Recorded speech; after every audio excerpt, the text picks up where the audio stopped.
আজকে আমি এমন একটা স্টোরে চলে এসেছি যেখানে আপনারা সকালে ঘুম থেকে উঠা শুরু করে রাতে ঘুমাতে যাওয়ার আগ পর্যন্ত ডেইলি লাইফে যা যা লাগে তা সবকিছুই পেয়ে যাবেন, তাও আবার একই ছাদের নিচে, সেটা আবার অনেক লোয়েস্ট প্রাইসে। আর এটা কিন্তু অন্য কোথাও নয়, আমাদের সবার প্রিয় ময়মনসিংহ শহরে। এটা বেসিক্যালি আমার মিস্টার DIY এর শপিং ব্লগ, তাই ভাবলাম মিস্টার DIY এ কি কি পাওয়া যায় সেটা তোমাদের সাথে শেয়ার করি।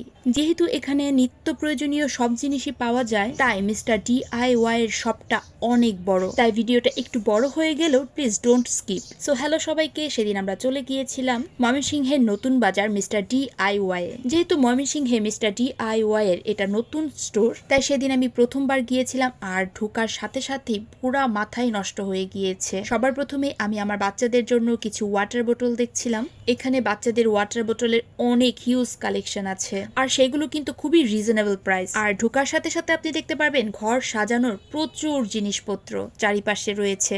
আর এইগুলো হলো গৃহিণীদের রান্নাঘরের জার, আর এই ট্রান্সপারেন্ট জারগুলোতে আপনি যেই মশলায় রাখবেন না কেন, দেখতে রান্নাঘরটা অনেক সুন্দর লাগবে। তার সাথে বেক করারও অনেক জিনিসপত্র ছিল, আর সবচেয়ে বেশি ছিল বাচ্চাদের জিনিসপত্র। এই কিউট কিউট কি রিং গুলো এত সুন্দর।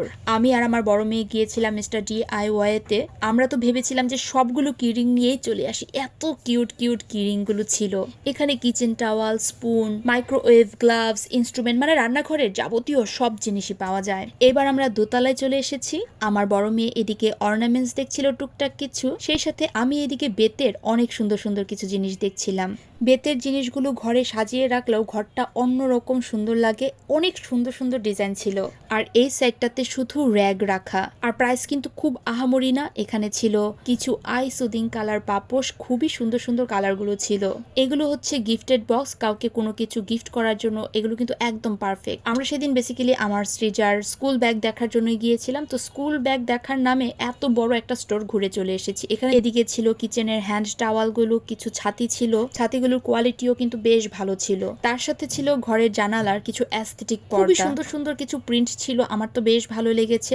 অনেক কিছু রাখা। আমার সৃজা আবার ক্যান্ডেল দেখছিল, সৃজার আবার ক্যান্ডেল টুকটাক ইদানিং ভালোই পছন্দ করে। সে এক একটা ক্যান্ডেলের ফ্লেভার নিচ্ছিল আর আমাকে দেখাচ্ছিল যে দেখো তোমার কোনটা তোমার ভালো লাগে, তুমি নিবে কিনা। আর এদিকে ছিল বাচ্চাদের জামা শুকানোর হ্যাঙ্গার, আর আলমারিতে জামা কাপড় অ্যারেঞ্জ করার জন্য কিছু হ্যাঙ্গার। তার সাথে ছিল জামা কাপড় শুকানোর কিছু ক্লিপ, আর খুব সুন্দর সুন্দর জিনিসপত্র দিয়ে স্টোরটা খুব সুন্দর করে সাজানো। এদিকে ছিল কিছু কার্পেট, খুবই সুন্দর সুন্দর ছিল এই কার্পেট গুলো। এখানে আমি কিছু কটন বাড দেখতে পেলাম, সেগুলো একটু কালারফুল কটন বাড ছিল বলে সেগুলো একটু ভিডিও করে নিলাম। আর এইখানে ছিল ট্রাভেল করার জন্য কিছু নেক পিলো, যারা খুব বেশি ট্রাভেল করেন তারা আসলে এগুলো নিতে পারেন, প্রাইস খুবই রিজনেবল। আর এই পেন্সিল বক্সটা আমার এত পছন্দ হয়েছে, এটা আমি আমার স্ত্রীধার জন্য নিয়ে এসেছি। আর মেয়েদের এত সুন্দর সুন্দর হেয়ার ক্লিপ, হেয়ার ব্যান্ড ছিল, আর এই হেয়ার ব্রাশটাও আমি নিয়ে এসেছি। মনে হলো যে শ্যাম্পু করার সময় এই হেয়ার ব্রাশটা দিয়ে যদি ব্রাশ করা হয় তাহলে চুলে সবগুলো ড্যান্ড্রাফ চলে যাবে, তাই এই একটা খুবই দরকারি জিনিস নিয়ে নিয়েছি। এইবার এদিকে দেখলাম কিছু বাচ্চাদের চিরুনি রয়েছে, খুবই সুন্দর সুন্দর কিউট কিউট চিরুনিগুলো। আর এইদিকে ছিল কিছু আর্টিফিশিয়াল ফ্লাওয়ার, এই সাইডটা এত সুন্দর লাগছিল, এই সাইডটা থেকে একদমই চোখ ফেরানো যাচ্ছিল না। প্রাইস কিন্তু খুবই রিজনেবল ছিল, খুবই কালারফুল ছিল জিনিসগুলো। এইদিকে কিছু হেয়ার ব্যান্ড ছিল, মানে আপনি যদি কোনো বাচ্চাকে নিয়ে যান তাহলে আপনাকে অবশ্যই অনেক কিছু কিনে তারপরে ফিরতে হবে। বাচ্চাদের খেলার এত জিনিসপত্র এখানে, কোনটা ছেড়ে কোনটার নাম বলবো, তাই আমি হালকা পাতলা স্টোরটাকে ঘুরিয়ে আপনাদের দেখিয়ে দিলাম। বাচ্চাদের অনেক জিনিসপত্র খেলার, তবে বাচ্চাদের এই সাইডটাতে এসে আমি নিজেও একদম বাচ্চা হয়ে গিয়েছি। এত কিউট কিউট কিছু টয় রাখা, আপনার মনে হবে যে সবগুলো আপনি নিয়ে চলে যান আপনার বাচ্চার জন্য প্লাস আপনার জন্য। এই র্যাবিটটা তো আমার ভীষণ পছন্দ হয়েছে, কি যে সুন্দর। ছোট বাচ্চা থাকলে আপনাকে নির্ঘাত কিনে দিতে হবে, কোনো ধরনের এক্সকিউজ তারা শুনবেই না।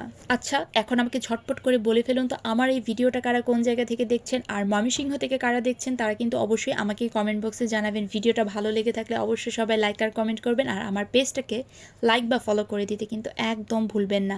এখানে কিছু ড্রাইভিংয়ের জিনিসপত্র ছিল, সেগুলো একটু আমি ক্যাপচার করে নিলাম, তাহলে আপনাদের একটা আইডিয়া থাকবে, যেমন আমার একটা আইডিয়া আছে মানে হলো। আর এখানে কিছু ঘড়ি ছিল ওয়ালে টানানোর জন্য। বাচ্চাদের এদিকে কিছু স্টিকার ছিল, খুবই সুন্দর সুন্দর স্টিকারগুলো ছিল। এগুলো হলো কিউট কিউট বাচ্চাদের লেখার পেন্সিল। আমার মনে হচ্ছিল যে প্রতিটা ডিজাইনই এক পিস করে নিয়ে যাই। এদিকেও কিছু আর্টিফিশিয়াল ফ্লাওয়ার ছিল, খুবই সুন্দর ছিল, একদম কালারফুল ছিল। আপনারা যারা ময়মনসিংহে আছেন, এখন পর্যন্ত যারা DIY এ যাননি, অবশ্যই একবার যেতে পারেন। এটা কিন্তু কোনো পেইড প্রমোশন না, আমি গিয়েছিলাম সেটার অভিজ্ঞতায় আমি আপনাদের সাথে শেয়ার করছি। আমার কাছে যেটার প্রাইস কম মনে হয়েছে সেটা আপনার কাছে কম নাও মনে হতে পারে, তারপরেও একবার ঘুরে তো আসতে পারেন। ট্রাস্ট মি, আপনার খুবই ভালো লাগবে। সো আমাদের কেনাকাটা শেষ। আমি শপিং করেছি আমার ত্রিধার জন্য একটা পেন্সিল বক্স, আমার জন্য একটা হেয়ার ব্রাশ, আর আমার বড় মেয়ে টুকটাক কিছু জিনিস নিয়েছে। সো আজকের ভিডিওটা কিন্তু আমার এই পর্যন্ত। টাটা।